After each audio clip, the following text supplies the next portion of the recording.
This video is for business leaders who want to achieve their goals more effectively by helping other people achieve their goals around what matters most to them. So watch to the end of this video for some bonus material which references the source of these ideas. They are research backed, as basically everything I talk about is, but you're gonna have to stick around to the end to get that. So I guess the first question might be, why do you care what your employees want? You pay them, they come to work, they get money, you get productivity.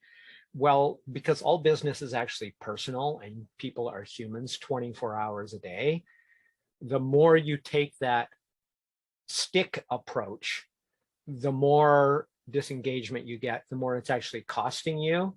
And those costs tend to be invisible sort of on a daily ongoing basis until after the fact.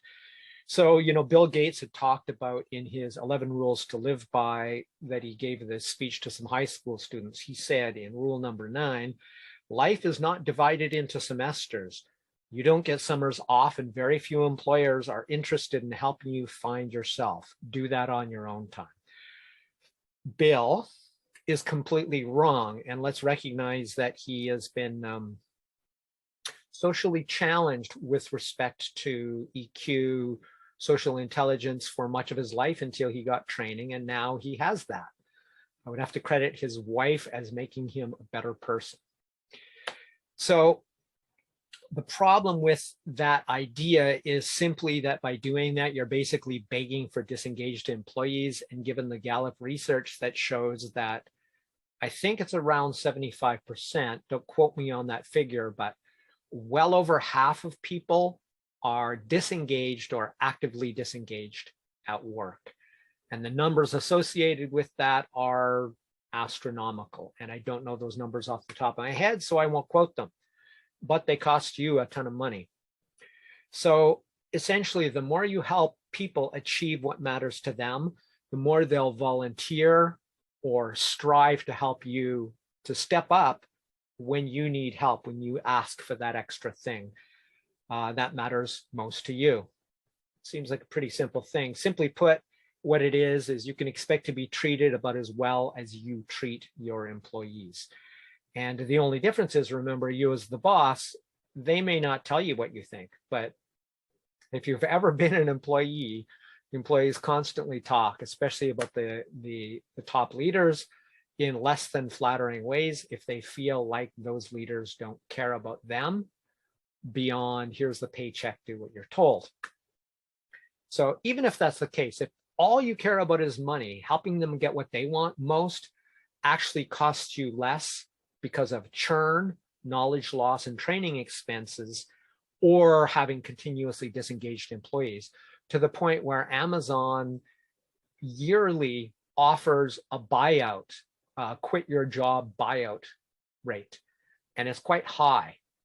And the reason is they've done the math, and it's actually cheaper over the next year to give somebody, I think it's around $6,000. Again, don't quote me on that, but it's a good chunk of money because they are going to lose more than that having an unhappy employee stay in their company. Zappos does the same thing. So being pragmatic, if you want to be more successful and more profitable, make it so that employees are happier to be in their jobs. And that's going to be because, again, it comes down to all business is personal because all humans are human. So the first thing you have to do is find out what matters to them. And specifically what I'm talking about is whether they are more interested in growing and developing their career, that is getting bigger, expanding, becoming more successful, being promoted, or whether they want more job satisfaction. These two things are diametrically opposed in that in this model, you'll see why.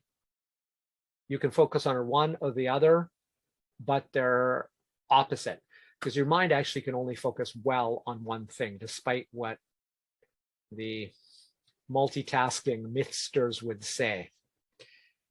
So no matter what their answer is, it can be a mutual win for you because you're going to have both types. I'm of the ambitious type.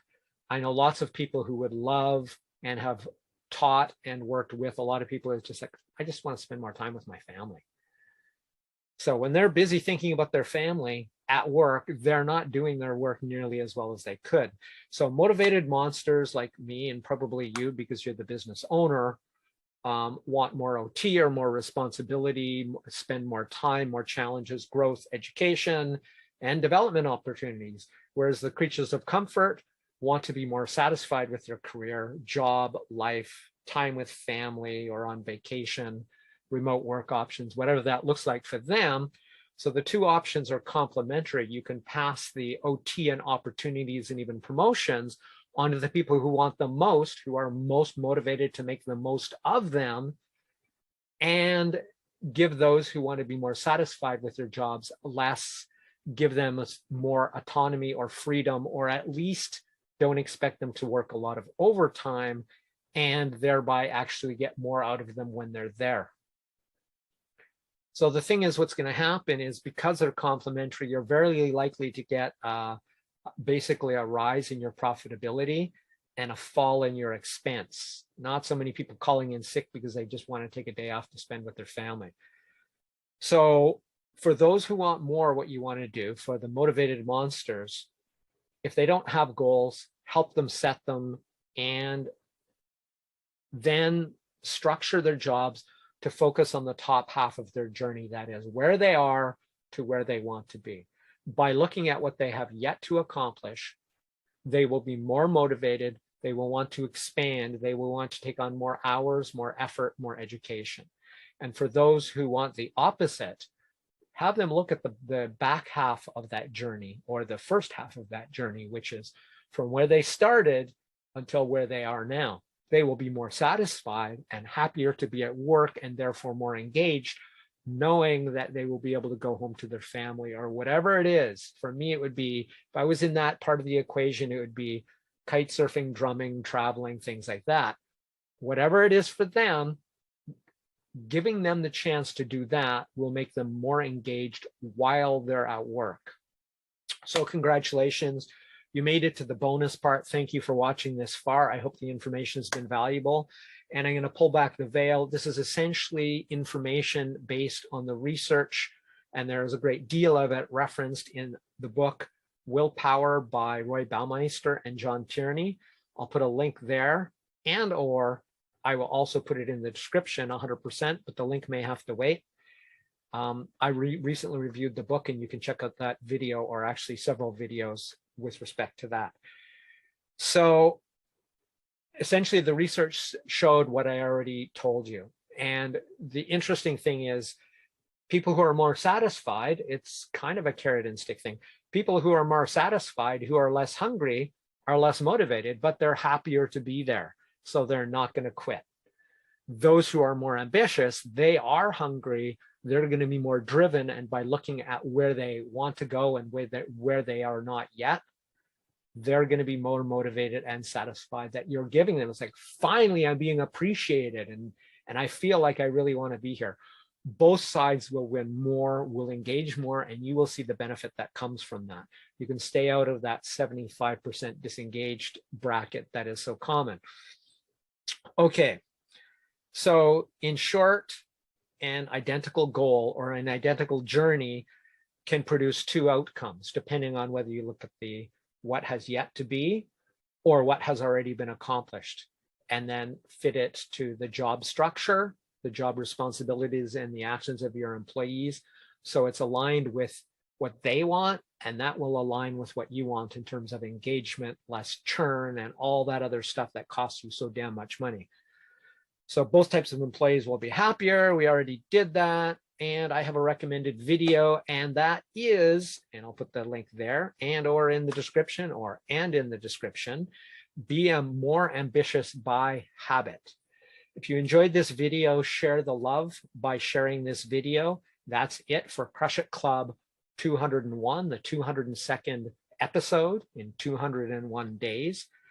More motivated or more satisfied? My name is Tim B. Green. Bye for now.